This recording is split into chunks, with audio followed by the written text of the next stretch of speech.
warahmatullahi wabarakatuh. Perkenalkan, nama saya Mas Sofifat Aisyah dari kelas Alimer 1 Akuntansi. Saya akan mempresentasikan pembelian obligasi perusahaan anak oleh perusahaan induk. Akuisisi obligasi perusahaan induk. Perusahaan anak menerbitkan obligasi, kemudian obligasi yang beredar dibeli oleh perusahaan induk melalui pasar obligasi. Contoh, PT Anak adalah perusahaan anak yang dimiliki 80% dari PT Induk. PT Anak menjual obligasi kepada publik dengan nilai nominal 1 juta, berbunga 10% dengan jangka waktu 10 tahun pada nilai nominalnya pada tanggal 2 Januari 2016. 1 tahun kemudian, 31 Desember 2016, PT Induk membeli obligasi tersebut sebesar 100.000 dengan harga beli 104.500 melalui pasar obligasi. Jurnal yang harus disusun: PT Induk menyesuaikan laba investasi dan akun investasi per 31 Desember untuk mencatat kerugian konstruktif karena untuk menarik kembali obligasi 100.000 PT Induk membayar lebih besar, yakni 104.500. Namun tidak diakui seluruhnya karena yang menjadi kewajiban hak atas keuntungan kerugian PT Anak hanya sebesar proporsi kepemilikan PT Induk di PT Anak, yakni 80%, sehingga kerugian konstruktif yang diakui PT Induk hanya sebesar 4.500 dikali 80% sama dengan 3.600. Jurnalnya, laba dari PT Anak 3.600 pada investasi pada PT Anak senilai 3.600. Dan yang kedua, mencatat kerugian dan mengeliminasi jumlah resiprokal investasi dan kewajiban obligasi. Kerugian atas penarikan konstruktif obligasi senilai 3.600, utang obligasi senilai 100.000 pada investasi dalam obligasi senilai 103.600. Obligasi perusahaan anak dibeli oleh perusahaan induk. Dalam ilustrasi bagian ini, bahwa perusahaan anak adalah perusahaan afiliasi penerbit dan penarik konstruktif obligasi mengakibatkan kerugian bagi entitas konsolidasi. Pro Corporation memiliki 90% saham biasa berhak suara Sky Corporation. Kepemilikan Pro pada Sky tersebut dibeli beberapa tahun yang lalu. Pada nilai bukunya seharga $9.225.000. Modal Sky adalah 10 juta dan laba ditahan adalah $250.000 pada tanggal akuisisi. Obligasi perusahaan anak dibeli oleh perusahaan induk menggunakan metode ekuitas. Sky melaporkan laba bersih sebesar $750.000 pada tahun 2007 dan Pro menghitung labanya dari Sky sebesar $459.000 sebagai berikut. 90% dari $750.000 laba yang dilaporkan oleh Sky sebesar $675.000 dikurangi kerugian konstruktif sebesar $300.000 dikali 90% sebesar $270.000 ditambah pengakuan kerugian konstruktif sebesar $60.000 dikali 90% sama dengan $54.000. Jadi laba investasi dari Sky ini adalah sebesar $459.000. Ayat jurnal. Ayat jurnal yang dibuat oleh Pro untuk memperhitungkan investasinya dalam Sky selama tahun 2007 adalah sebagai berikut. Untuk mencatat 90% laba yang dilaporkan Sky pada tahun 2007, 31 Desember 2007. Jurnalnya, investasi dalam Sky $675.000 pada laba dari Sky $675.000. Untuk menyesuaikan pendapat investasi dari Sky terhadap 90% kerugian atas penarikan konstruktif obligasi Sky 31 Desember 2007. Jurnalnya, laba dari Sky $270.000 pada investasi dalam Sky $675.000. Lanjutan ayat jurnal. Untuk menyesuaikan laba investasi dari Sky terhadap 90% dari $60.000, pengakuan bagian kerugian konstruktif atau obligasi Sky selama tahun 2007 pada tahun-tahun di masa depan hingga jatuh tempo obligasi Pro menghitung laba dari Sky dengan menambahkan $54.000 setiap tahunnya ke bagian Pro atas laba yang dilaporkan oleh Sky. 31 Desember 2007 jurnalnya, investasi dalam Sky sebesar $54.000 pada laba dari Sky sebesar $54.000. Untuk tahun-tahun selanjutnya hingga saat jatuh tempo obligasi tersebut, laba Pro dan Sky dihitung dengan menambahkan $54.000 setiap tahunnya pada bagian Pro atas laba yang dilaporkan oleh Sky. Saldo akun investasi Pro pada tanggal 31 Desember 2007 adalah sebesar $10.584.000. Saldo ini sama dengan nilai buku tercatat investasi Pro pada Sky pada tanggal 1 Januari 2007. Ditambah dengan laba investasi dari Sky untuk tahun 2007 sebesar $459.000, investasi pada Sky tanggal 1 Januari 2007 senilai $11.250.000 dikali 90% sama dengan $10.125.000. Tambah laba Sky $459.000, investasi pada Sky 1 Desember 2007 sebesar $10.584.000.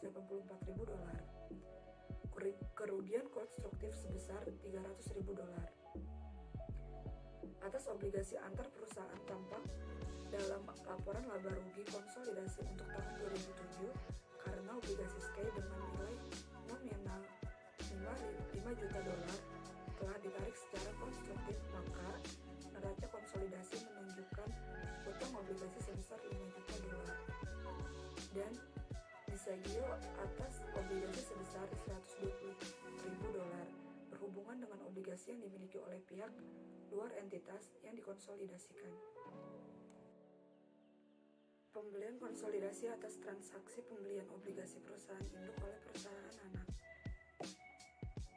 Sebagai ilustrasi, asumsikan bahwa SU adalah perusahaan anak yang dimiliki 70% oleh PAM yang diperoleh pada nilai bukunya sebesar $5.600.000 pada tanggal 31 Desember 2006. Ketika SU mempunyai modal saham sebesar $5 juta dan laba ditahan sebesar $3 juta.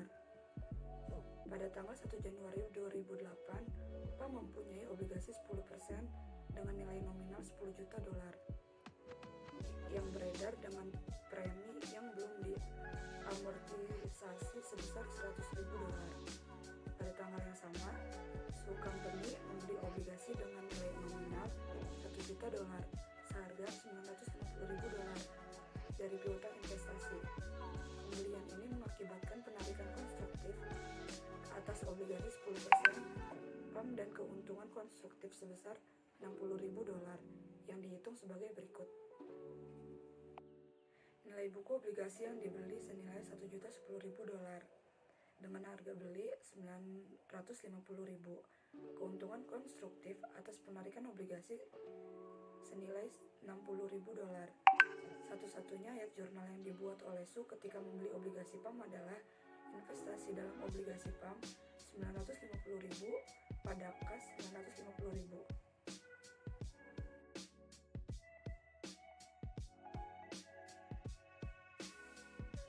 Satu, metode ekuitas. Jika laporan keuangan konsolidasi segera dibuat setelah penarikan konstruktif, ayat jurnal kertas kerja untuk mengeliminasi saldo investasi obligasi dan kewajiban obligasi antar perusahaan akan mencakup keuntungan sebesar $60.000 adalah sebagai berikut. 1 Januari 2008, utang obligasi 10%, $1.010.000 pada investasi dalam obligasi PAM $950.000, keuntungan atas penarikan obligasi $60.000. Sebagai hasil dari ayat jurnal kertas kerja ini, laporan laba rugi konsolidasi mencerminkan keuntungan tersebut dan mengeliminasi investasi dalam obligasi PAM. Sementara neraca konsolidasi menunjukkan kewajiban obligasi pada pemegang obligasi di luar entitas konsolidasi sebesar $9.090.000, yaitu nilai nominal $9 juta ditambah premi yang diamortisasi sebesar $90.000. Kertas kerja konsolidasi PAM Corporation dan perusahaan anak untuk tahun yang berakhir 31 Desember 2008. Laba ditahan per 31 Desember dengan nilai PAM $6.212.000 dan SU $4.220.000. Laporan konsolidasi dengan nilai $6.212.000.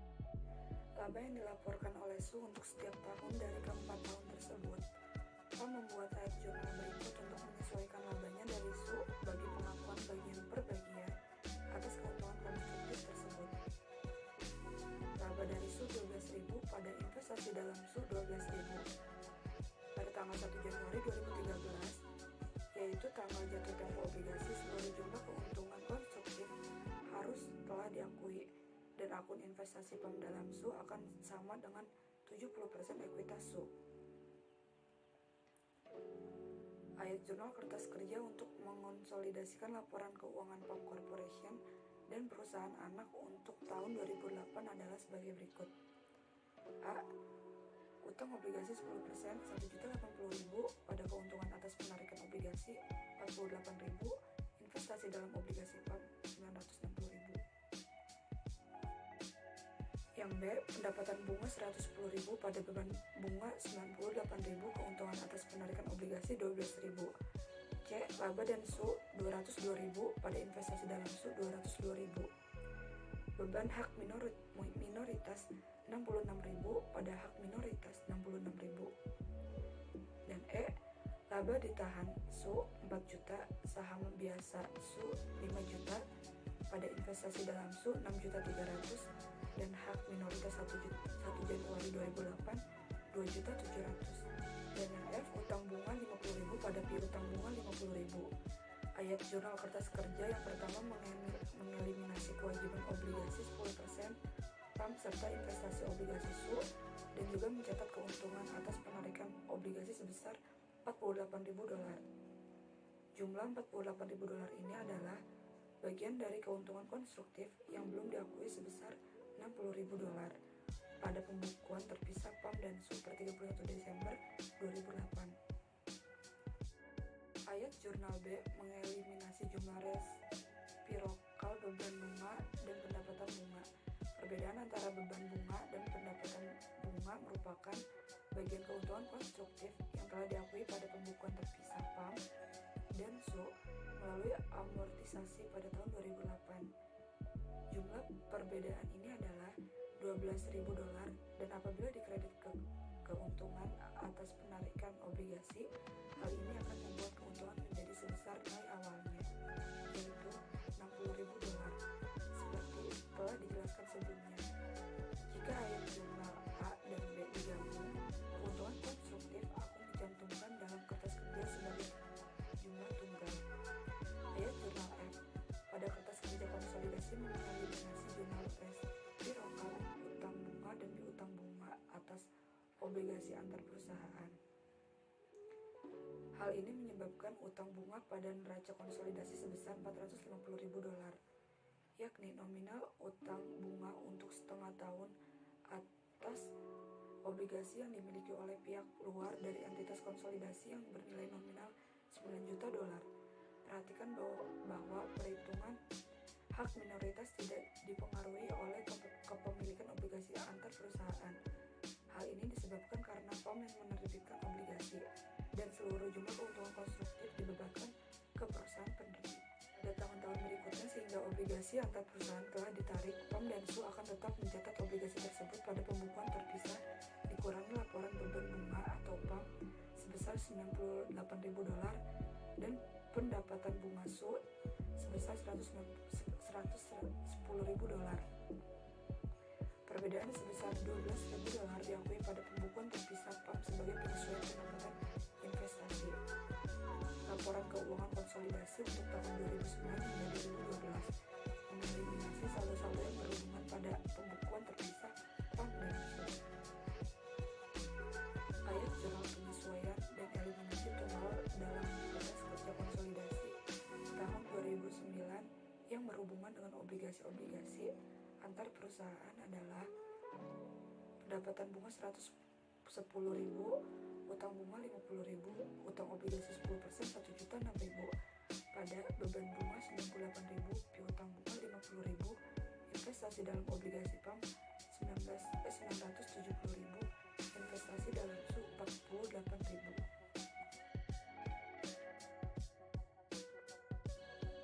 Ayat jurnal ini mengeliminasi jumlah resiprokal pendapatan bunga dan beban bunga. Jumlah resiprokal piutang bunga dan utang bunga, serta jumlah resiprokal investasi obligasi dan kewajiban obligasi.